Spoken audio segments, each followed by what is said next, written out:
देखिए, आज किसान यूनियन के द्वारा ज्ञापन दिया गया है। विभिन्न मांगें उनके द्वारा रखी गई हैं, जिसमें जैसे इकबालपुर शुगर मिल के पेमेंट को लेकर, साथ ही जो चालानी कार्रवाई होती है ट्रैक्टर ट्रॉली पे आदि पर, और साथ ही जो स्मार्ट मीटर को लेकर उनके द्वारा विरोध व्यक्त किया गया है। और भी समस्याएं जो किसानों की हैं उसके बारे में चर्चा की गई है। निश्चित तौर पर सभी मुद्दों पर हम लोग कार्रवाई करेंगे और किसानों के हित के लिए जो भी हो सकेगा सारा कार्य किया जाएगा। तो क्या डीएम साहब ने तो अपनी उसके अनुसार जो उनकी सामर्थ्य है उस हिसाब से उन्होंने आश्वासन दिया कि जो भी आपके संगठन में भारतीय किसान यूनियन क्रांति के जो उत्तराखंड का किसान, हरिद्वार जिले के किसान और उत्तर प्रदेश से भी हमारे कुछ किसान यहाँ जो पदाधिकारी आए थे उनकी बातों को सुना और सरकार तक पहुंचाने का काम उन्होंने आश्वासन दिया कि सरकार तक पहुंचाऊंगा और जो मेरे स्तर की होगी उसे मैं यहीं की यहीं उस समस्या का समाधान करूंगा। क्या क्या मांग थी आपकी आज ज्ञापन देने की? क्या क्या मांग रखी है? देखिए, आप देख रहे हैं कि लगातार जो हरिद्वार जिले का उत्पीड़न हो रहा और जो हरिद्वार जिले में भ्रष्टाचारी बड़े बड़े अधिकारी भी भ्रष्टाचार में लिप्त होकर और जो उत्पीड़न हो रहा, आप देख रहे हैं कि 10,000 की मोटरसाइकिल में 30,000 का चालान, और किसानों को जो उत्पीड़न हो रहा, किसानों का 4 साल हो गए, 215 करोड़ रुपए जो सरकार पे बकाया है उसे लेकर, और जल्दी ही अगर वो भुगतान नहीं करती सरकार तो भारतीय किसान यूनियन क्रांति 2000 ट्रैक्टर लेकर देहरादून राजधानी को घेरने का काम करेगी जल्दी। मांग थी जी, जिसमें सबसे मुख्य मांग थी हमारी जो हाईटेक कैमरों से लैस किया गया टोल टैक्स को। तो गांव देहात में जो गाड़ियां होती हैं वो फिट होती हैं, वो चल नहीं पाती इतनी और रजिस्ट्रेशन कैंसिल हो जाता है। उस हिसाब से तो सारे गाँव गाड़ियों चलान कटेंगे, किसान मजदूर कमर टूट जाएगी। तो हमारा ये बिंदु था। माननीय मुख्यमंत्री जी ने मना किया कि स्मार्ट मीटर जबरदस्ती लगने है। पूरे प्रदेश में जबरदस्ती पुलिस को आगे करके डंडे के दम पे मीटर लगाए जा रहे।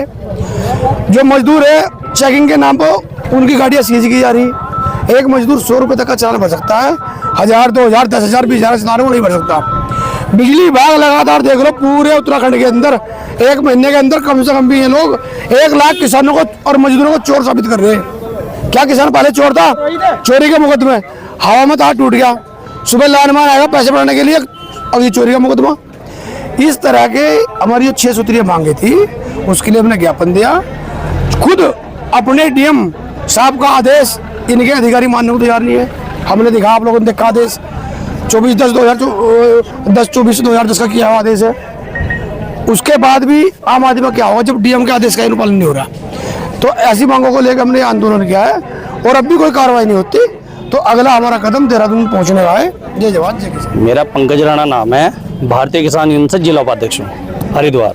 क्या कहना चाहेंगे आज ज्ञापन? मेरा ज्ञापन देने का आज हमारे किसान यूनियन, भारतीय किसान यूनियन क्रांति की ओर से हमारा ज्ञापन देने का जो मांगे रखी है उनका हमारा एक उद्देश्य था। जितना ये भ्रष्टाचार हो रहा है, ई चालान की जो सरकार ने नीति लगाई है उनके माध्यम से हमने अपना ज्ञापन दिया।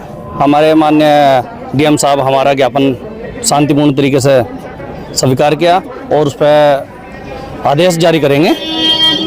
और मैं अपने माध्यम से एक जरूर सूचना देना चाह रहा हूँ पूरे उत्तराखंड को, जो ये भ्रष्टाचार है या तहसील किसानों की है या किसी की जागीर नहीं है या किसानों की तहसील है, उसमें किसानों के साथ इतना शोषण होगा।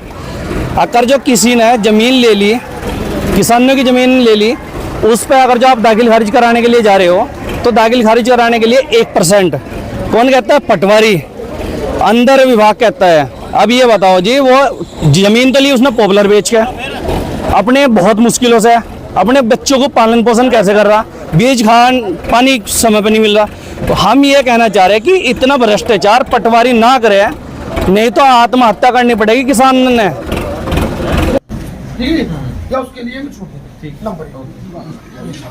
वो कोई पैसा तो कमा नहीं रहे जो व्यापार कर, तो उनमें और जो व्यापार कर रहे उनमें थोड़ा अंतर उनका चला। तो किसान है, एक किसान की गाड़ी 10,000 मॉडल, तो 2010 मॉडल, वो 4,000 की भी चली।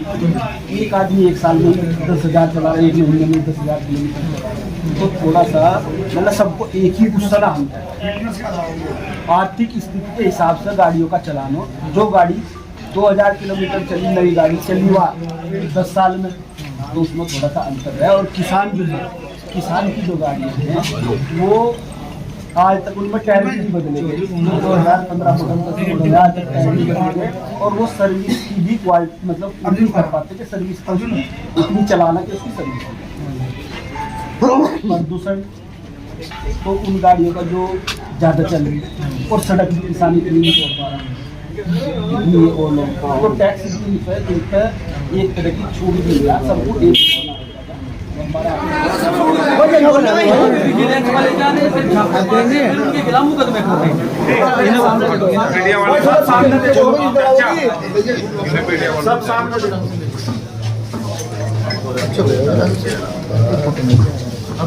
चलो एक बाइक